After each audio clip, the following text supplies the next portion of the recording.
ملتان کے ایک نامور صحافی ہیں اور بڑے مشہور شاعر ہیں رضی الدین رضی صاحب، ان کی میرے ساتھ ذاتی سلام دعا بھی ہے۔ ان کا ایک بہت اچھا شعر ہے جو اس موقع کے اوپر منطبق آتا ہے کہ حکمرانی کے سبھی آداب سے واقف تھا وہ، ظلم بھی کرتا رہا، نمناک بھی ہوتا گیا۔ آپ سب نے سن ہی لی ہے کہ کل جو 20 نکاتی ایجنڈا سائن ہوا ہے، 66,000 سے زائد فلسطینیوں کو موت کے گھاٹ اتارنے کے بعد امریکی صدر ڈونلڈ ٹرمپ اور اسرائیلی وزیر اعظم نیتن یاہو کے مابین وہ 20 نکاتی ایجنڈے پر تو ہم بعد میں آئیں گے، لیکن ہم پہلے یہ بتائیں گے آپ کو کہ یہ 20 نکاتی ایجنڈا سائن ہونے تک 7 اکتوبر 2023 سے لے کر اب تک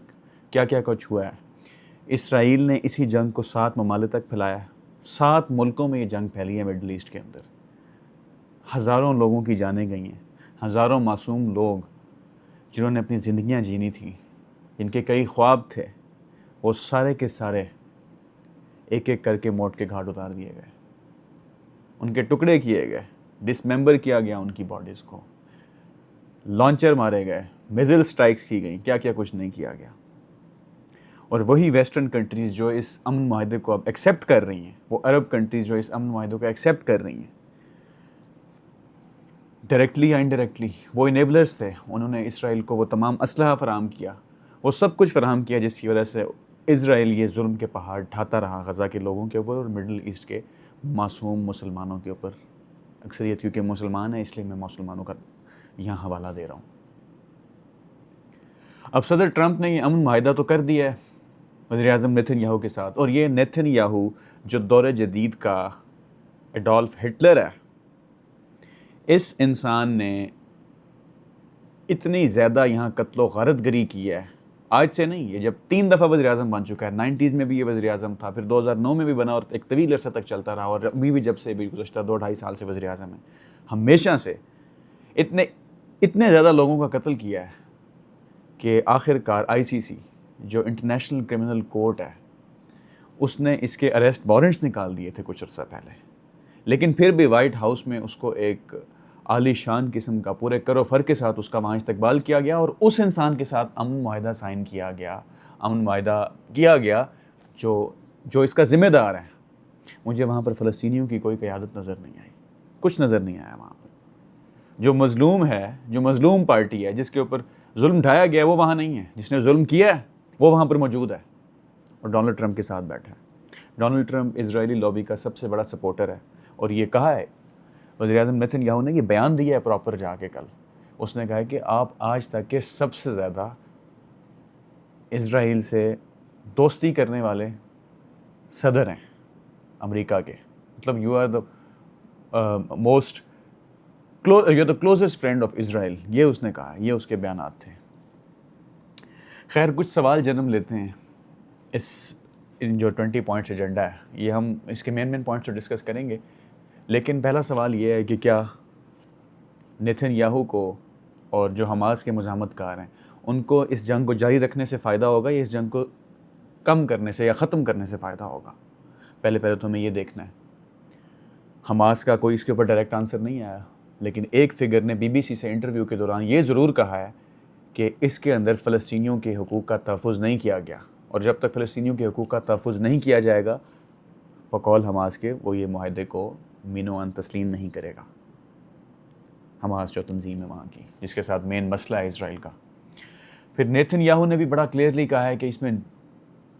2 ریاستی حل، اس کا کوئی ذکر نہیں ہے، جو اکثر ممالک نے کہا ہے کہ ہم فلسطین کو ایک علیحدہ ریاست کے طور پر تسلیم کرتے ہیں، اس طرح کا کوئی ذکر نہیں ہے۔ اور ٹرمپ نے بھی کہا ہے کہ ہمارے کچھ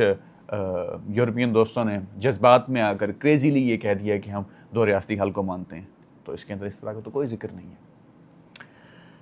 بائیڈن نے بھی اس طرح کا ایک معاہدہ کیا تھا 2024 کے اندر، اس کے اندر تھوڑا سا پرزنرز ایکسچینج ہوئے تھے، آپ نے وہ ویژولز دیکھے ہی ہوں گے کہ اسرائیلی فورسز فلسطینیوں کو چھوڑ رہی ہیں اور فلسطینی جو حماس ہیں یہ اسرائیلیوں کو چھوڑ رہی ہے، وہ ساری فوٹیجز پوری دنیا میں دیکھی گئی تھی، لیکن وہ بھی دیر پا نہیں رہا، سیز فائر نہیں ہوا، جنگ چلتی رہی، لوگ مرتے رہے، زیادہ فلسطینی والی سائڈ پہ مرے، فلسطین کی سائڈ پہ، اور بہت کم لوگ اسرائیل کی سائڈ پہ مرے۔ پاکستان کا کیا رسپانس تھا؟ باقی باتوں کی طرف تو آتے ہیں بعد میں۔ پاکستان نے سب سے پہلے اس کو بیک کیا، ہمارے جو وزیر اعظم ہیں میاں محمد شہباز شریف صاحب جو اپنے آپ کو اس وقت یہ سمجھ رہے ہیں کہ وہ ڈپلومیٹک فرنٹ کے اوپر شاید کوئی پاکستانی ہنری کسنجر بنے ہوئے ہیں اور دنیا ان کو واقعی ہنری کسنجر مان رہی ہے. ان کو یہ محسوس ہوتا ہے. انہوں نے پہلے جیسے یہ 20 پوائنٹ ایجنڈا ٹرمپ نے اور نیتن یاہو نے اس کے بارے میں بات کی ہے, اور ٹرمپ نے تو باقاعدہ پاکستان کے فیلڈ مارشل عاصم منیر کا اور وزیر اعظم شہباز شریف کا وہاں پر تذکرہ کیا اور ان کا شکریہ ادا کیا, اظہار تشکر کیا ان کے ساتھ کہ انہوں نے ہمارے اس معاہدے کو بیک کیا ہے, مکمل 100% بیک کیا ہے, 100% وہ ہمارے اس معاہدے کے ساتھ متفق ہیں بغیر نو کویسچنز آسکڈ. تو وزیر اعظم شہباز شریف نے تو ٹویٹ کیا آتے ساتھ, انہوں نے ایک لمبا چوڑا وہ کرتے ہیں ٹویٹ, ظاہر ہے ان کی زبان بھی اس طرح کی ہے کہ وہ کبھی بھی آپ کو مزاحمت کا عنصر تو ہے ہی نہیں ان کے اندر, شہباز شریف کی ذات کے اندر. تو انہوں نے آرام سے تسلی سے ایک لمبا چوڑا ٹویٹ کیا ہے جس کے اندر انہوں نے کہا کہ جی ہم آپ کے ساتھ مکمل, ٹرمپ کیونکہ مین آف پیس ہیں, وہ امن چاہتے ہیں تو ہم ان کے ساتھ ہیں, اس طرح کا انہوں نے ایک ٹویٹ کیا جس کا لب لباب بھی تھا. باقی شہباز شریف کے ٹویٹ کے بارے میں بات کرنا میرا نہیں خیال اتنا ضروری ہے, کیونکہ پاکستان کے اندر فیصلے شہباز شریف تو لیتے نہیں ہیں, اور وہ خود بھی ان کو پتہ ہے اور ہم سب بھی جانتے ہیں اس چیز کو. پاکستان کے اندر ہائبرڈ سٹرکچر نافذ العمل ہے,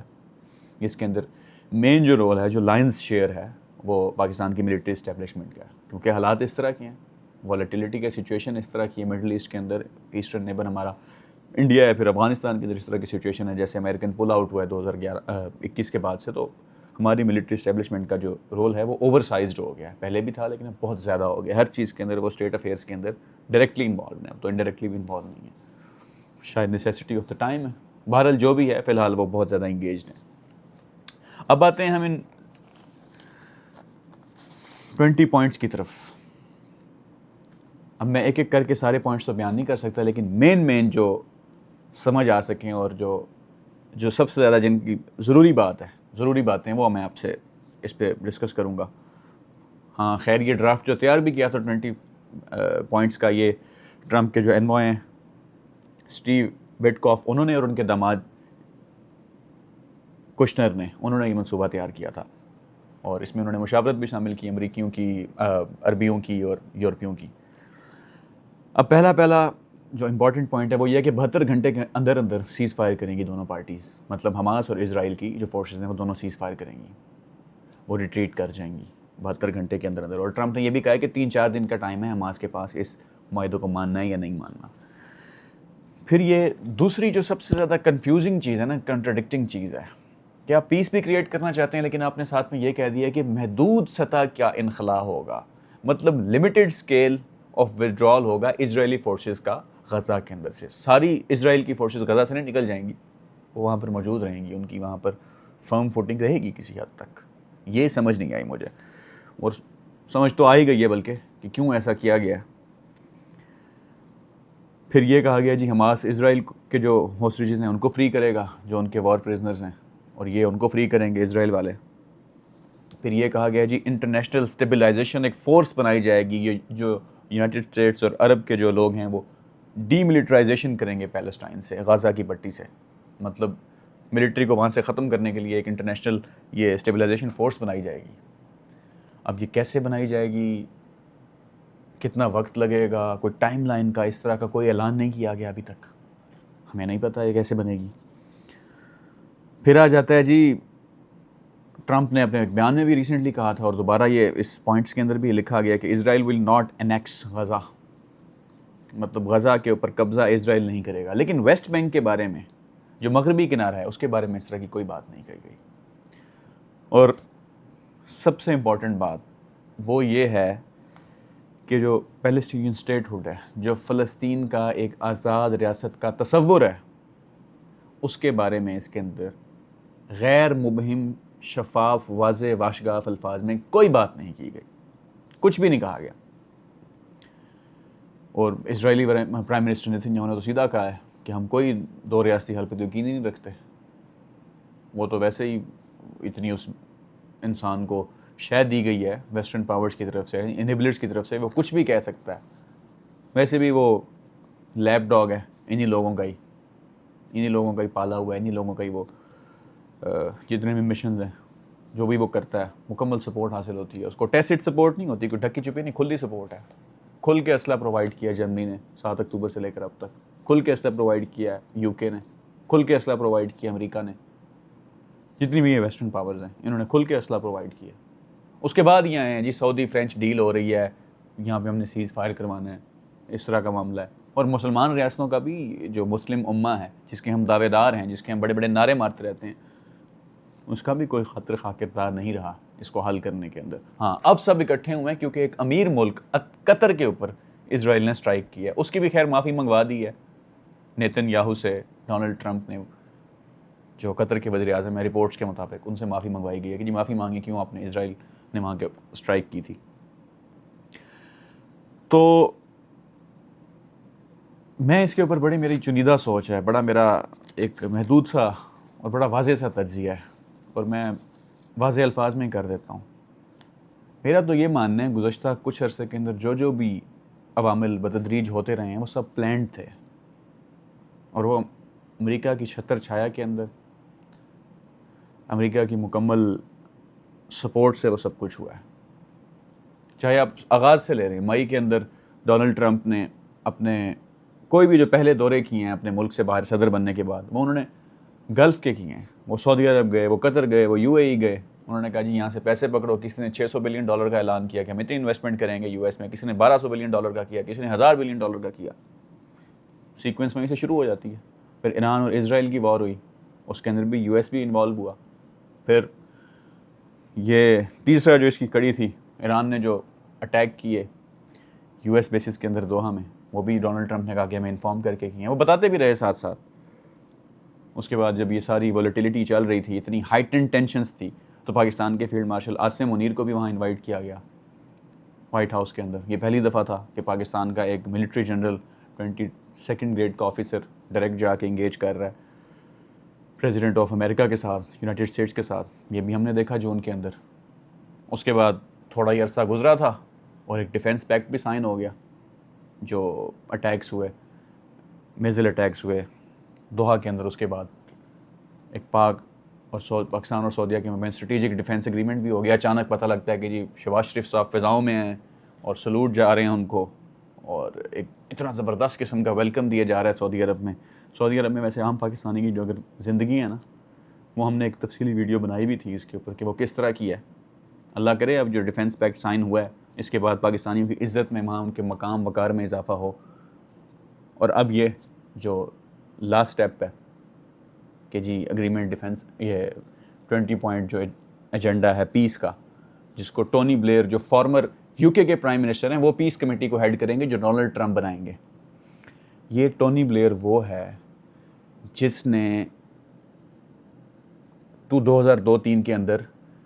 بش کے ساتھ مل کے, جب پریزیڈنٹ بش ہوا کرتا تھا نا, جارج ڈبلیو بش, اس کے ساتھ مل کے عراق کے اندر اٹیک کیا تھا صرف اس شک کی بنیاد کے اوپر کہ وہاں پر ویپنز آف میس ڈسٹرکشن ہیں. اس ٹونی بلیئر کو, جس کے ہاتھ پہلے ہی مڈل ایسٹ کے عراقیوں کے خون سے رنگے ہوئے ہیں, اس کے حوالے یہ کمیٹی کر دی ہے. مجھے تو زیادہ اچھے آثار نظر نہیں آ رہے, اور وہ اچھے آثار نظر نہ آنے کی سب سے بڑی وجہ یہی ہے کہ پیلسٹینین جو فلسطینی لوگ ہیں ان کی کوئی پرنسپل سے شامل نہیں کی گئی. ان سے نہیں پوچھا گیا کہ آپ کیا چاہتے ہیں. کبھی یہ کہا جاتا ہے کہ وہاں پر ہم ایک ریویریا بنائیں گے. وہ آپ نے وہ یاد ہے تصویریں دیکھی تھی شروع میں آئی تھی